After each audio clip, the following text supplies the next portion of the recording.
दोस्तों जय श्री राम। दोस्तों अभी आजकल मैं यूट्यूब पे जब स्क्रॉल कर रहा था तो मैंने देखा कि बहुत सारे लोगों के वीडियो इस रिलेटेड पड़े हुए हैं। जैसे आदि पुरुष अभी एक मूवी रिलीज हुई है जो अपने रामायण के ऊपर बेस है। तो उसमें मैंने भी बहुत सारी चीज़ें नोटिस की कि कुछ लोग बता रहे हैं कि ये मैच नहीं कर रहा है, कुछ लोग बता रहे हैं कि इसमें ये गलत दिखाया गया है। लेकिन दोस्तों ये सब देखते हुए मैंने भी कुछ रिसर्च किया और कुछ रामायण से कुछ टॉपिक उठाई। और आज दोस्तों हम लोग बात करेंगे सीता हरण के सीता हरण से रिलेटेड। दोस्तों जो माता सीता का हरण हुआ था, जो रावण ने सीता हरण किया था, ये एक्चुअली में रावण ने पहली बार कोशिश नहीं की थी।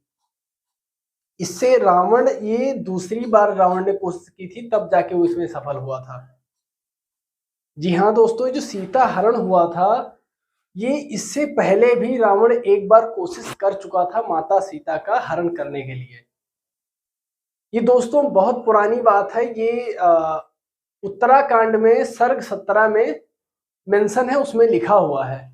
जो वाल्मीकि रचित रामायण है उत्तराखंड, उसमें सर्ग 17 में लिखा हुआ है कि माता सीता पिछले जन्म में जो थी इनका नाम था वेदवती। माता सीता का पिछला जन्म था जो जिसमें इनका नाम था वेदवती, जो महर्षि कुशध्वज की बेटी थी। जो महर्षि कुशध्वज जो थे वो महर्षि बृहस्पति के बेटे थे। जो देवगुरु बृहस्पति थे उनके बेटे थे महर्षि कुशध्वज, जिनकी बेटी थी वेदवती। ये माता सीता का पिछला जन्म है, यानी कि सतयुग में। ये सतयुग की बात है दोस्तों, जब रावण ने कोशिश किया था माता सीता का हरण करने के लिए। ये वाल्मीकि रचित उत्तराखंड में सर्ग 17 में मेंशन है, जब महर्षि अगस्त्य, जी हाँ दोस्तों, महर्षि अगस्त्य भगवान श्री राम को माता सीता के पिछले जन्म के बारे में बताते हैं, उनके वेदवती रूप के बारे में बताते हैं। उस समय माता सीता जो वेदवती के रूप में थी वो महर्षि कुशध्वज की पुत्री थी, और ये इतनी सुंदर थी कि इनसे विवाह करने के लिए देवता, यक्ष, गंधर्व और राक्षस ये सभी लोग विवाह करना चाहते थे वेदवती से। लेकिन वेदवती के जो पिताजी थे ब्रह्मऋषि कुशध्वज, ये चाहते थे कि वेदवती का विवाह हो भगवान विष्णु के साथ। ये इनके पिता चाहते थे कि वेदवती का विवाह भगवान विष्णु से हो, और वेदवती भी यही चाहती थी कि उनका विवाह भगवान विष्णु के साथ हो। और ये लोग अपने आश्रम में रहते थे जहां पर ब्रह्म ऋषि कुशध्वज तपस्या करते थे। वेदवती भी वहीं पे साथ ही में आश्रम में रहती थी। तो एक बार जब रावण तपस्या कर रहा था भगवान भोलेनाथ की, जब उसकी तपस्या सफल हुई तब भगवान भोलेनाथ ने रावण को एक खड्ग दिया था। तो रावण उसी खड्ग के साथ में, उसी खड्ग के और उसकी शक्ति के घमंड में चूर होकर रावण एक बार वायु मार्ग से निकल रहा था। तब इनकी जो ब्रह्म ऋषि कुशध्वज की कुटिया थी, जो आश्रम था, वहां पर आश्रम के बाहर ये वेदवती बैठी हुई थी। तो इनकी सुंदरता की चमक के कारण रावण जो है मोहित हो गया था, और फिर वो आश्रम में उतर आता है अपने विमान के साथ, जो उसका पुष्पक विमान था उसके साथ वो उतर आता है। और माता सीता जो वेदवती के रूप में थी उनसे अपने विवाह प्रस्ताव के लिए कहता है। उनसे कहता है कि तुम मेरे साथ विवाह कर लो, और विवाह करके हमारे साथ हमारे महल में चलो और हमारे महल में रहो। लेकिन वेदवती ने इस बात से मना कर दिया।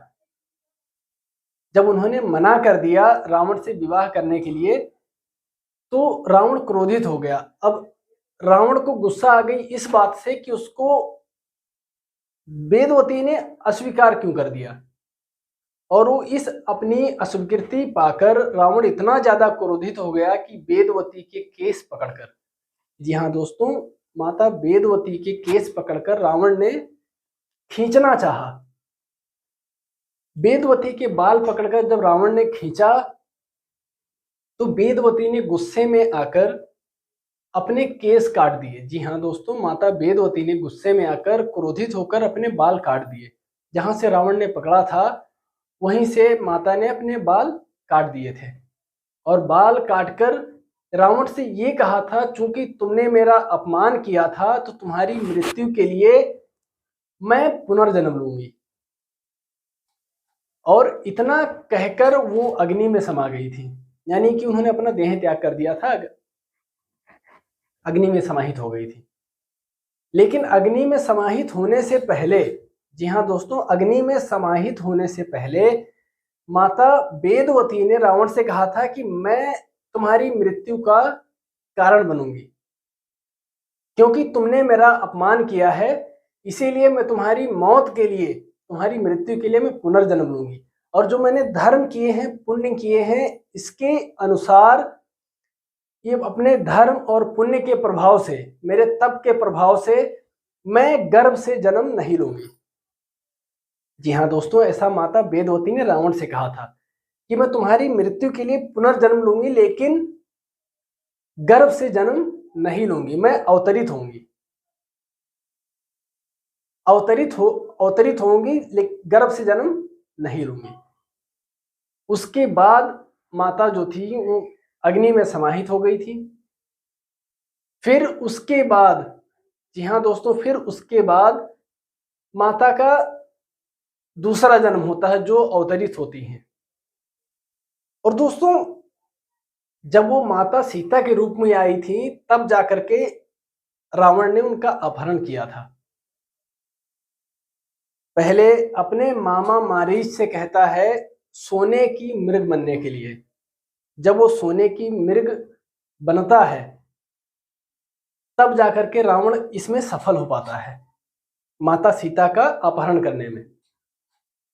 जबकि ये बात रावण अच्छे से जानता था कि माता सीता आखिर में है कौन। जब वो मामा मारीच के पास इस बात को लेकर के गया था कि तुम सोने की मृग बन जाओ और वहां पर जाओ, कुटिया के पास जाओ, उनका मन भ्रमित करो, तभी मामा मारीच ने उसको समझाया था कि तुम गलत कर रहे हो, तुम गलत कर रहे हो। वो स्वयं श्री राम जो है वो स्वयं नारायण के अवतार हैं, भगवान विष्णु के अवतार हैं, और जो माता सीता है स्वयं लक्ष्मी की अवतार है। उसने रावण को बहुत समझाने की कोशिश की थी कि तुम ऐसा ना करो। हालांकि उसका मामा जो मारीच था वो भी एक राक्षस ही था, लेकिन उसने वो सब छोड़ करके तप की तरफ, तप का मार्ग अपना लिया था। उसने तप का मार्ग अपना लिया था, जिसकी वजह से उसने रावण को बहुत समझाने की कोशिश की थी। इस पर रावण ने मामा मारीच को धमकी भी दी थी कि अगर तुमने मेरा काम नहीं किया तो मैं तुम्हें मार दूंगा। तब मामा मारीच ने ये कहा था रावण से कि मुझे तुम्हारे हाथों मरने से बेहतर है मैं स्वयं भगवान के हाथों मरूं, ताकि मुझे मोक्ष की प्राप्ति हो जाए। उसने कहा था कि किसी राक्षस के हाथों मरने से बेहतर है कि मैं खुद जाकर मृग बनकर भगवान के हाथों मर जाऊं। तब जाकर के वो सोने का मृग बना था और वो जाके कुटिया के पास में भटकने लगा था वहां पर, तब जाकर के सीता हरण हुआ था। दोस्तों, माता सीता का जो ये सीता रूप में जो जन्म हुआ था, इस जन्म से लेकर के बहुत ही एक दिलचस्प कहानी है, जो दोस्तों मैं आप लोग को इस वीडियो के सेकंड पार्ट में बताऊंगा कि माता सीता का जो पिछला जन्म था वेदवती रूप में, उससे जब ये पुनर्जन्म लेती हैं रावण से बदला लेने के लिए। रावण की, उन्होंने कहा था ना पिछले जन्म में कि मैं तुम्हारी मौत का कारण बनूंगी और मैं तुम्हारी मौत के लिए पुनर्जन्म लूंगी, अवतरित होंगी किसी धर्म पुरुष के घर में। जी हाँ दोस्तों, तो माता सीता का जो जन्म था, इनके जन्म से जुड़ी एक बहुत ही दिलचस्प कहानी है दोस्तों, रामायण में लिखी हुई है। दोस्तों, मैं बहुत ही जल्द आप लोगों के लिए वीडियो लेकर के आने वाला हूँ दूसरे पार्ट में। तब तक के लिए दोस्तों, जय श्री राम। इस वीडियो को देखिए और एंजॉय कीजिए।